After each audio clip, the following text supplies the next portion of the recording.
Thanks for tuning in. Uh, Ephesians 5, continuing from Ephesians 4, is showing us what it looks like as the children of God to live in the world. And it looks like Jesus, it looks like God. And he told us in the first two verses of chapter 5, he says, we're to be imitators of God. We're to be those who release him who is our life to live through us so that it looks like him, a life that is a fragrant sacrifice. Well, now in verse 3, he's going to address the opposite. He says in verse 3, but sexual immorality and all impurity or covetousness must not even be named among you, as is proper among the saints. He says in verse 4, let there be no filthiness, nor foolish talk, nor crude joking, which are out of place, but instead let there be thanksgiving. For you may be sure of this, that everyone who is sexually immoral or impure, or who is covetous, that is, idolater, has no inheritance in the kingdom of Christ and God. Let no one deceive you with empty words, for because of these things, the wrath of God comes upon the sons of disobedience. Therefore, do not become partakers with them.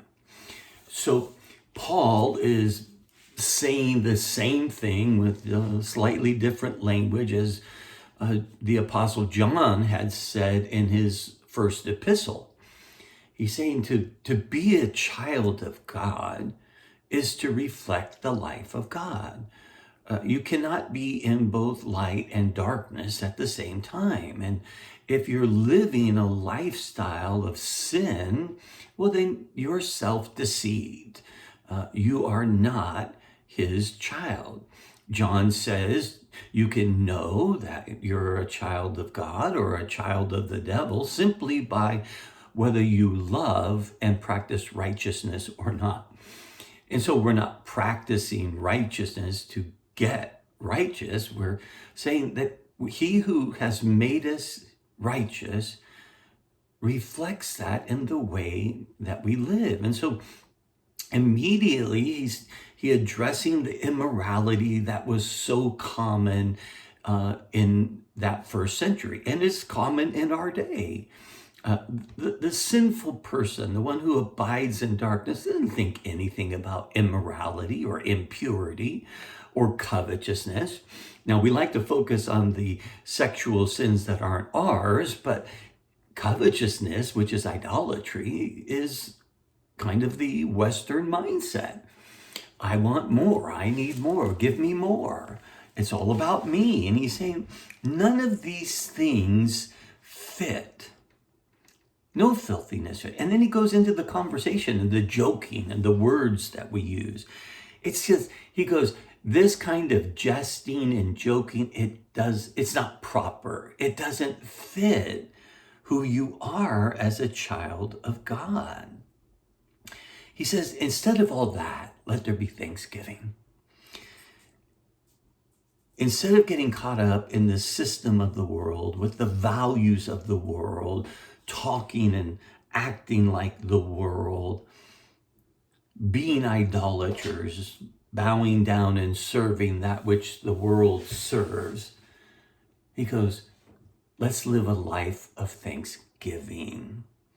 Because those who practice this as a lifestyle, they have no inheritance in the kingdom.